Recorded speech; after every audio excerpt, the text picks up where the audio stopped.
Musta guys? Ngayong araw muli tayong magre-react sa isa na namang video ni Jeremy Bardome, ang Elvis Presley ng The Clones. Meron tayong nakitang video guys galing sa channel ni Ma'am Christina Ignacio. Ito yung pinamagatang Kings for a Day concert. Ayan guys, bago nga pala tayo magsimula, inaanyayahan ko kayo na mag-subscribe sa channel ni Ma'am Christina Ignacio. Meron na siyang 899 subscribers. Ayan, 101 na lang guys.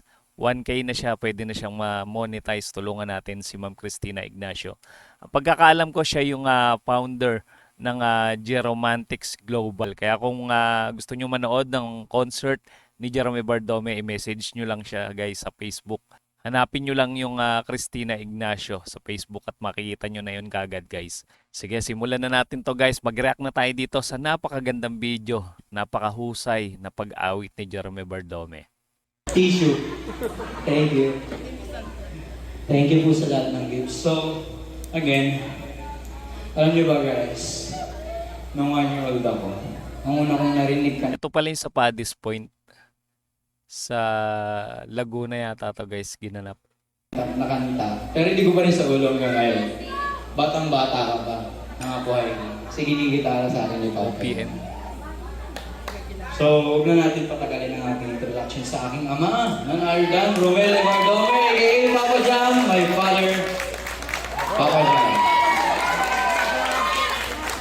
Ay ba? Ako! Ako!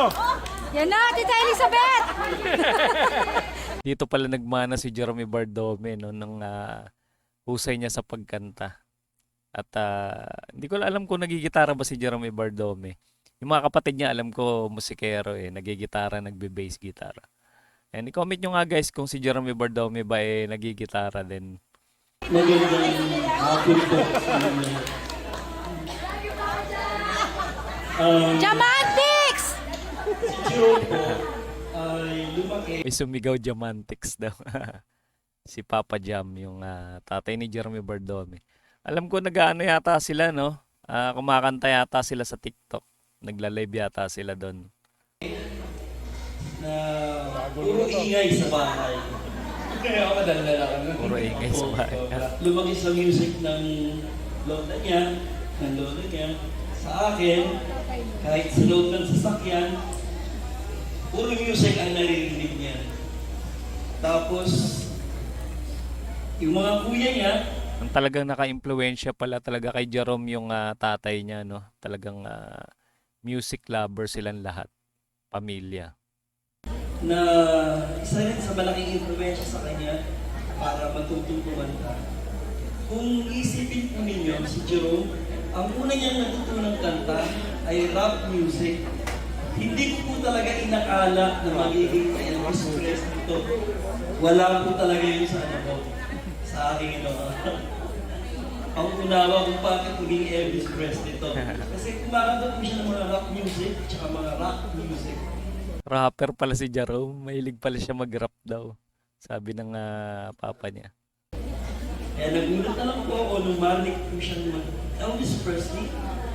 And I told him na take good care of your vocals and you will go somewhere. And now, ito na po siya. At dahil yan po sa tulong ninyo, natulong po ninyo, bakit nandito po si Jerome. Ganun din kay Stephen, sa tulong po ninyong lahat yan. Maraming salamat po. At hindi po Dalawa pala sila magkasama dito ni Stephen JC guys, yung Freddie Mercury ng The Clones. Ayan, parehas silang sumali sa Itbulaga ni Jeremy Bardome. po talaga kaya kayong pasalamatan hindi ng ano po man, kundi ay pagpalain nawa po kayo lagi ng Diyos na inyong buhay. Maraming salamat. At ngayon po, gigitarahan ko si Jerome, isa sa mga music na kinalakihan niya. Daming tao no guys, mukhang sold out yung ticket dito sa Laguna Paddy's Point. Folk music. Ito po ang mga panahon namin. Ito po siya natuto.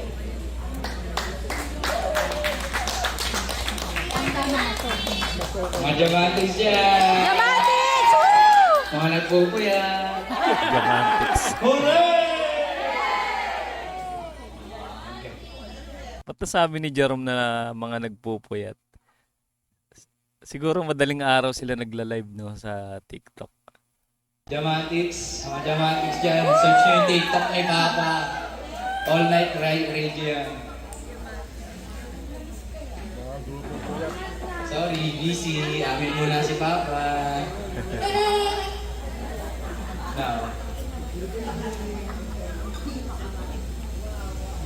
Dami na sigurong followers ng Papa ni Jerome ano, sa TikTok. Mukhang maganda rin ang boses nito eh. First time ko pa lang siya maririnig.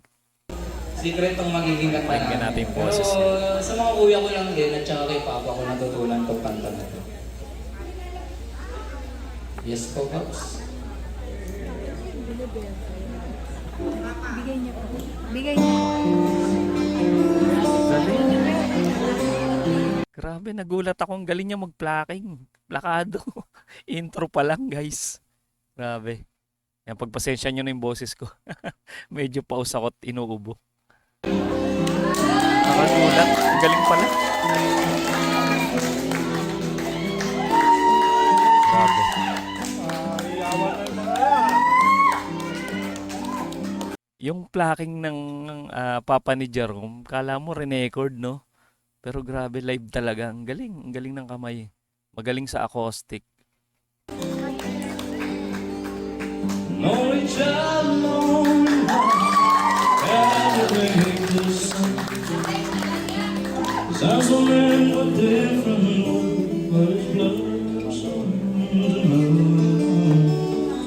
left his home and went his home, solitary way. And he gave to me. Naalala ko si Glenn Campbell sa Papa ni Jerome. Parang ganun yung style ng pagkanta niya eh. Yung kung i-search nyo guys si Glenn Campbell. Ganyan yung boses niya. Ang ganda. Tsaka magaling din mag-gitara yun. Baka kumakanta rin siya no ng mga kanta ni Glenn Campbell. Gift I know I never can repay. Panalo to. Husay. Quiet man music, nice simple faith. Aduet pala sila ni Jerome. And second stanza si Jerome. Try to be your soldiers, but this music couldn't work. Where was love to this thing? Trembling the hand. As gentle dreams of sculpting souls, we years to understand. Sino ba original na kumanta ng Leader of the Band? Nawala sa isip ko. I-comment nyo nga guys sa mga nakakaalam. Lang t-shirt, di ba? Parang ano ba nakasulat doon? Parang Leader of the Band nga yung style nun eh. Yung t-shirt nila na color black.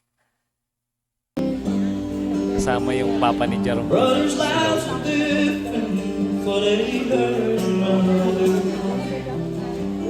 One went through Chicago, and the other to St. Paul. And I'm in Colorado when I'm not a son of a child. Hindi Elvis yung boses ni Jerome dito. Parang sinasabayan niya no, yung boses ng Papa niya. Pare sila ng style. Living out this life I've chosen, come to know so well. Dito ako bilib kay Jerome eh. Ang galing niya mag-adjust ng boses. Ang galing niya mag-adapt kahit anong estilo ng boses na gagawa niya. Nakokopya niya yung tamang timbre.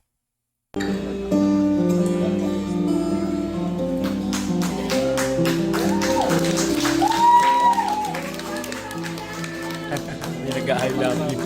I love you, Papa Jerome.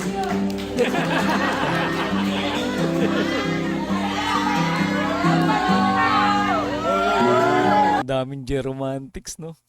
Grabe. Nagkagulo na sila, guys. Ang dami rin palang sumusuporta sa Papa ni Jerome Bardome. Si Papa Jam. Yan nga si Kuya Ruben. Thank you for the freedom when it came my time to go. Thank you for the kindness.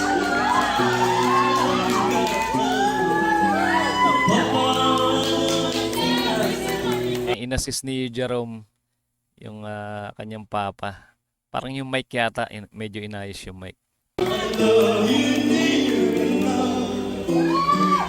Leader of the very stars,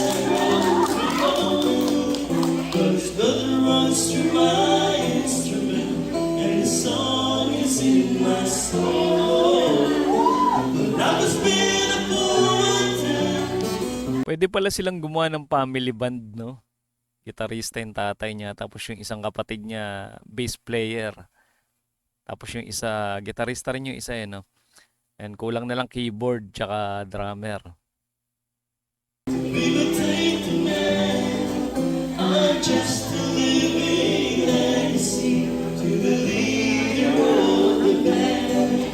I am a living legacy to the leader of the band. Linis ng pagkakagitara. Husay. Mag-abang nga kayo. Galing, Rel. More. May mga sumisigaw, more. Napaka-supportive talaga ng mga Geromantics. Ano? Nakakatuwa.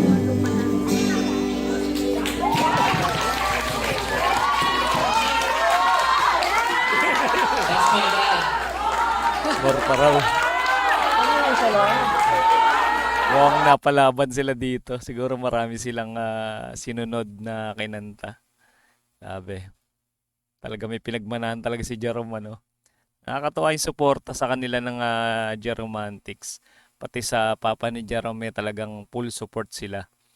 And guys, isa na namang malupit na video ni Jerome Bardome kasama ang kanyang Papa Jam, yung kanyang papa guys, na napakahusay pala maggitara at kumanta. Grabe, may pinagmanahan talaga si Jerome Bardome. Ayan, paalala ko lang guys, mag-subscribe na kayo sa channel ni Ma'am Cristina Ignacio kung saan galing tong video na to. Ayan, 899 yung kanyang subscribers. 101 na lang guys, 1K na siya. Pwede na siya mag-apply ng monetization pag na-reach niya yung watch hour. Ayan, di ko lang alam kung 4K pa ba yung ano ngayon, requirements ngayon na watch hour sa YouTube. Paano, hanggang dito na muna guys. Kita-kits ulit tayo sa mga susunod pang reaction video.